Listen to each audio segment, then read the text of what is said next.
Hi and welcome to Shakespeare, his life, plays and the sonnets. Just a quick recap, don't worry. So, let's start with 10 interesting facts. Well, here's a whole list. There isn't much that we know about Shakespeare, but this we do.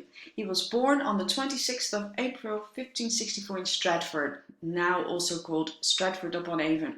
Shakespeare is widely considered the world's greatest dramatist. He wrote 38 plays and 154 sonnets. And Shakespeare is most likely to have received a classical Latin education at King's New School in Stratford. Well, just for a frame of reference, King's New School was probably better than Eton, which is a very prestigious school. He married Anne Hathaway when he was only 18. Anne was 3 months pregnant when they married, and she was quite a bit older. Their first child, Susanna, was born 6 months after their marriage. And they had 2 twins, Hamlet and Judith. Shakespeare himself had 7 brothers and sisters. Shakespeare worked as an actor, a writer, and a co-owner of a drama company called the Lord Chamberlain's Men, later known as the King's Men. The plays were owned by the theatre, though, not the playwright. So, how many plays do you know? Hopefully, you all know Romeo and Juliet, the star-crossed lovers, and you must have heard some references to his plays. And Macbeth you are getting to know. Well, what about To Be or Not to Be, Hamlet, huh? So he wrote 38 plays and 154 sonnets. More on those later. What's the name? It was written by Shakespeare. Actually, it's answer E, all of the above. The spelling was not fixed in Shakespeare's day, so even Shakespeare himself had various ways to write down his name. Baby names inspired by Shakespeare. He was so inventive with new words, and some character names were made up or simply foreign. And I am named after a Shakespearean character, Bianca. Are you named after a Shakespearean character? So, was Shakespeare rich? No, he actually was kind of well off, but he did not own his plays, like I mentioned before, because they were sold to the company. Was Shakespeare extremely intelligent? Some people thought so because he wrote about so many different topics. But was this actually the case? No, he did write about a lot of different topics. He knew a lot about various subjects, and everything he read, he remembered. He did make some major geographical mistakes though. Essentially, Shakespeare seemed to think that all cities in Italy are ports, when in fact almost none of the cities he mentions are. And if there's a reference to travel by water in Italy in a Shakespeare play, and the city isn't Venice, it's usually wrong. Now, what time did Shakespeare live? Shakespeare lived during Elizabeth I's reign. She ruled from 1558 to 1603, and she was a Protestant. There was a whole to-do between Catholic versus Protestants in England and the rest of the UK. Elizabeth's father, King Henry VIII, wanted to divorce his wife but could not because of his Catholic faith. Him being a king, he didn't take no for an answer, but after having killed a few wives, he still wanted to be able to divorce other wives, so he changed their religion. This is not something to be taken lightly, of course, and it even came to blows between Elizabeth and her cousin Mary. Who won that fight, you wonder? Okay, major spoiler alert. Mary, Queen of Scots, got decapitated. Yes, decapitated. And Queen Elizabeth I ordered this. They were used to getting their way, those Tudors. And poor Mary led a tough life. She married at 16 and was widowed at 18. She fought for her country, but had her neck chopped off. In 2018, they made another movie about her life and all the rivalry between the two queens. Bloody drama. So it isn't that much of a coincidence that Queen Mary's nickname is Bloody Mary, because she killed a lot of Protestants. People even named a drink after her. You have to know that in Shakespeare's days, there wasn't much entertainment. Well, there was some, like bear biting, but that's just cruel. There weren't many literate people, so reading wasn't one of the pastimes either. A favorite way to spend some free time was going to the theatre. Ministers and pastors were not amused and claimed the theatre was sinful. How dare they keep people away from church? The theatre were also blamed for something else. What? Was that A, the plague, B, drunkenness, or C, starving children? The correct answer was A. In 1563, there was an outbreak of the plague in London. Crowding together could cause the disease to spread, so closing the theatres made sense. Priests, though, said the theatre caused the plague. Now about that theatre. It was, of course, quite different from today's.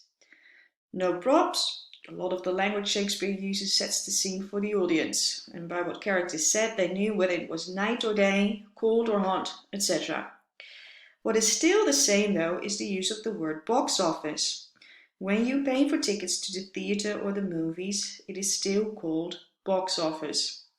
People used to pay for the tickets by putting money in a box. Beside that, the theatre was a form of entertainment. There weren't any women on stage, not very modern, and in England they were played by boys. In Spain, France and Italy, however, they were more modern because women did play on stage. There are three genres: the tragedies, comedies and history plays. The history plays aren't really factual though. Shakespeare got paid by a patron, and that was usually someone important, so he had to make sure he didn't offend any kings or queens. Despite Shakespeare's innovative approach, his plays do have something in common though. Lots of people die. Even in Romeo and Juliet, which is supposed to be a love story, they die. Yikes. In Shakespeare's day and age, people did not live long anyway. In London, people barely made it into their 30s, but Shakespeare knew his way around suicides, killings, butcherings, beheadings, etc.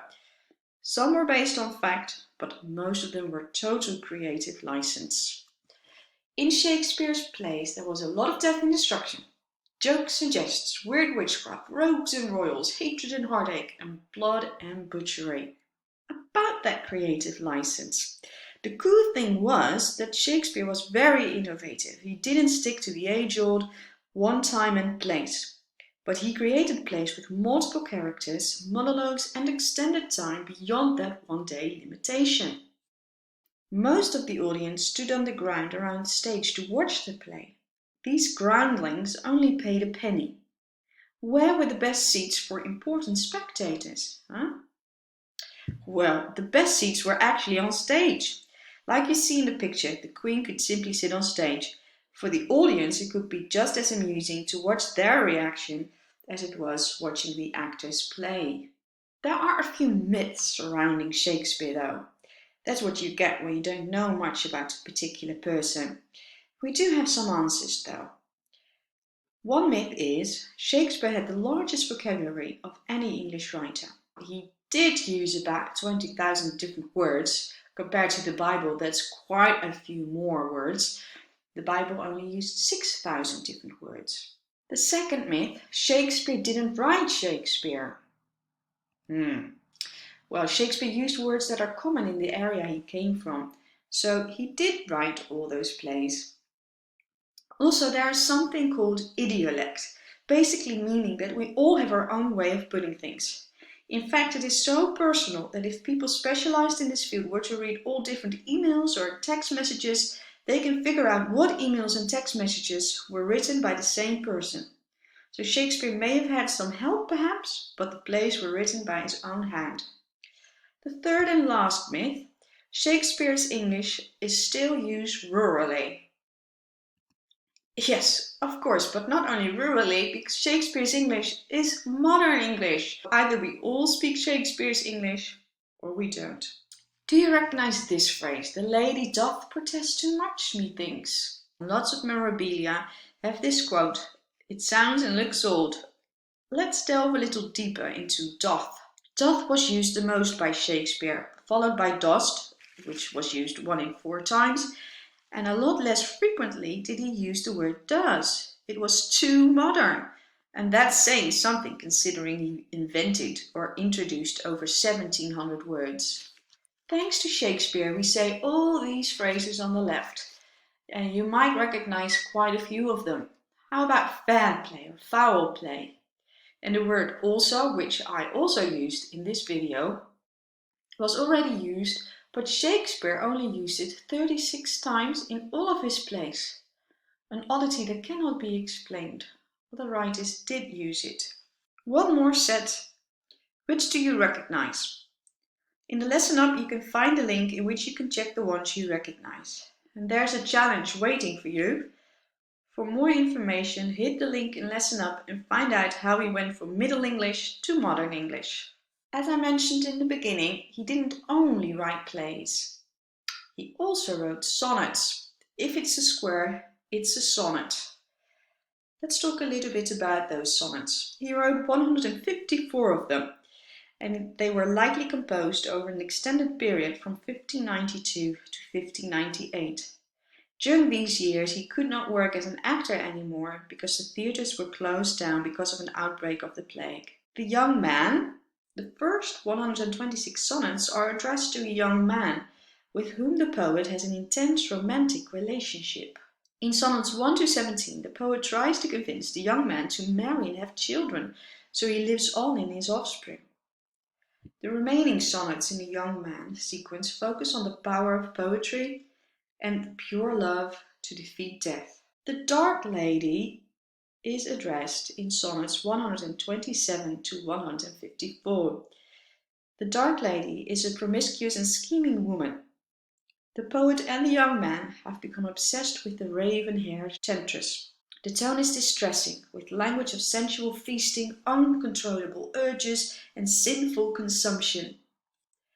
In the Lesson Up, there's a video of a girl who had to write a sonnet for her English class. Check it out and see whether you can determine whether it actually was a sonnet. Now, what does a Shakespearean sonnet consist of?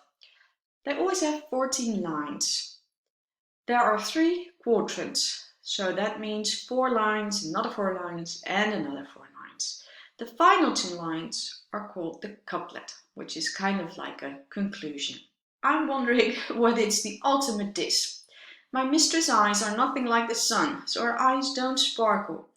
Coral is far more red than her lips, so she's got bland lips. If snow be white, why then her breasts are dun. If hairs be wires, black wires grows on her head. So ugly hair. I've seen roses damasked, red and white, but no such roses see I in her cheek. So she hasn't got a healthy complexion. And in some perfumes is there more delight than in the breath that from my mistress reeks. A smelly breath, really? I love to hear her speak, yet well I know that music hath a far more pleasing sound. An ugly voice to top it off? I grant I never saw a goddess go. My mistress, when she walks, treads the ground. So I'm not a goddess, just an average, normal human being. But now the conclusion, the couplet. And yet by heaven I think my love as rare as any she belied with false compare. He does love her, despite all these flaws. As I said, you're also going to find out more about Macbeth in the Lesson Up. Macbeth isn't for the faint-hearted, and he does get into a bit of a pickle, but if you want to know more, you have to continue with the Lesson Up. With all this information, you are ready for a play and marvel at Shakespeare's genius. Don't worry, just consider them small soap operas. All the plays have enough drama, I assure you. Luckily, there's lots and lots of help at your fingertips.